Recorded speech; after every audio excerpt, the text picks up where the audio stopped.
So hello everyone, welcome back to my channel. I hope you guys are doing well. So आज बहुत दिनों के बाद मैं ये ब्लॉग बना रहा हूँ। तो मैं आज पढ़ने जा रहा हूँ दूसरा चैप्टर पॉलिटी का, वो है एंटी डिफिक्शन लॉ। बेसिकली मैं आपको इसके बारे में बताऊँगा, तो दिखाता हूँ आपको एक मिनट। ये बहुत छोटा चैप्टर है तो जल्दी ख़त्म हो जाएगा। ये ऑलरेडी मैंने रीड किया हुआ है, बट स्टिल मैं इसको अभी एक रिविज़न दूंगा एंड तब तक के वो करने के बाद मैं मिलता हूँ।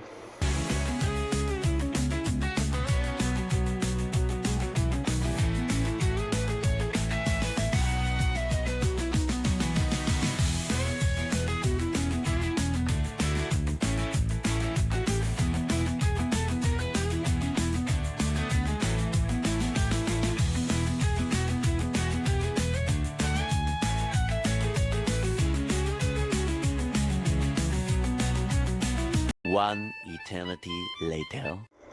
तो देखो यहाँ पे जो एंटी डिफेक्शन जो होता है उसमें 3 टाइप्स के होते हैं। तो एक तो होता है कि पॉलिटिकल पार्टी का डिसक्वालिफिकेशन होता है, या तो इंडिपेंडेंट मेंबर का होता है, या तो नॉमिनेटेड मेंबर का होता है।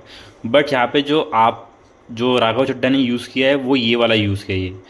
यहाँ पे उसने बोला कि हमारा मर्जर हो रहा है and they have shifted 2/3 member of the party. यहाँ पे देखते भी देखो, जो पहले जो आम आदमी पार्टी के जो एमपीज जो थे वो उसकी स्ट्रेंथ थी 10 राज्यसभा में। तो अभी इसका 2/3 देखो, 10 का 2/3 हो गया 6.66 विच इज़ अप्रोक्सीमेटली 7। ठीक है। और यहाँ पे जहाँ पे राघव चड्ढा के साथ और जो 6 एमपीज ने जो शिफ्ट किया है बीजेपी में, वो 7 टोटल थे। तो ये तो 6.66 से तो ज़्यादा ही है 7।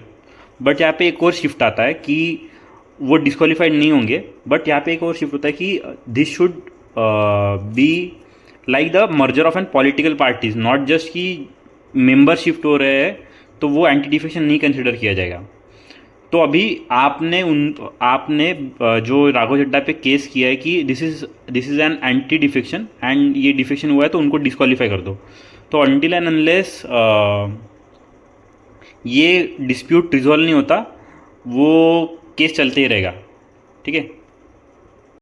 बेसिकली इसीलिए राघव चड्ढा ने अपने साथ वो खुद अकेला नहीं गया, उसने अपने साथ और 6 लोग ऐड किए ताकि उसकी 2/3 स्ट्रेंथ हो जाए मेंबर्स की, एमपीज की, एंड देन वो शिफ्ट हो जाए ताकि वो बच जाए एंटी डिफेक्शन लॉ के तहत।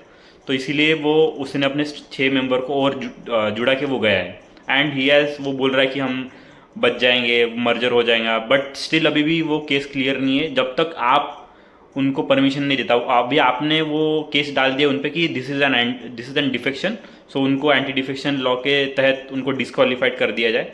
बट स्टिल अभी तक वो केस पेंडिंग है अनटिल अनलेस वो क्लियर नहीं हो जाता। तो लेट्स सी क्या होता है। तो गजब बेइज्जती है। Apart from that one more thing कि जो अभी बाकी के 3 मेंबर्स है, that is 1/3 members of the Rajya Sabha जो आपके थे, वो क्या करेंगे। उनके 2 केस हो सकते हैं कि they may associate themselves with AAP party itself and और they may start acting individually as their own, separate भी वो अपना काम कर सकते हैं। तो उनके पास 2 ऑप्शन है। तो अभी मैंने पढ़ाई तो कर ली है काफ़ी। अभी अपन जाएंगे जिम। ठीक है। जिम में अपन हेवी वर्कआउट करेंगे।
सो मेरा वो चैप्टर ख़त्म हो गया था एंड मैंने नेक्स्ट चैप्टर भी चालू कर दिया था, वो जो है कि इमरजेंसी प्रोविजंस। ये काफ़ी इंटरेस्टिंग चैप्टर है बिकॉज आपको इसमें डिफरेंट केसेस पढ़ने को मिलेंगे, जैसे कि है Minerva mills case versus union of India 1980 का जो केस है, वो बहुत हिस्टोरिक केस है अगर अपन पॉलिटी के पर्सपेक्टिव से देखा जाए तो। ऐसे बाकी भी बहुत सारे केसेस इसमें जो अपने को पढ़ने को मिलेंगे। Apart from that you get to learn about the financial emergency, national emergency, state emergency, president's rules जो सेम होता है। तो ये काफ़ी चीज़ें पढ़ने को मिलेंगी एंड काफ़ी इंटरेस्टिंग चैप्टर है, थोड़ा बड़ा सा चैप्टर है बट लेट्स कंप्लीट इट। इसमें और काफ़ी चीज़ें पढ़ने को मिलेंगी, जैसे डिफरेंट काइंड ऑफ मेजोरिटीज़ क्या होता है, स्पेशल मेजोरिटी, सिंपल मेजोरिटी क्या, कैसे वर्क करता है। तो मैं आपको दिखाता हूँ कैसे चैप्टर है। तो ये तो ये मैंने थोड़े से नोट्स भी बना दिए थे इसके, Minerva mills versus union of India के। एंड ये भी है थोड़ा सा कि special types of majority, simple majority, absolute majority, effective majority, special majority क्या होता है। तो ये भी नोट्स मैंने बना लिए थे एंड काफ़ी इंटरेस्टिंग चैप्टर है ये। तो इसको ख़त्म करते हैं अभी, जितना पेंडिंग है उतना, फिर मिलते हैं। तो अभी मैंने थोड़ा सा पढ़ लिया है और ये मेरे भाई का रूम में आया हूँ थोड़ा चिल करने के लिए। तो ये मेरा भाई है, बहुत चिल कर रहा है। तो आप ये देखो उसका रूम, पूरी सारी जगह पे ये उसका वर्क प्लेस काम करता है, सारा रूम उसने सजा के रख दिया है। और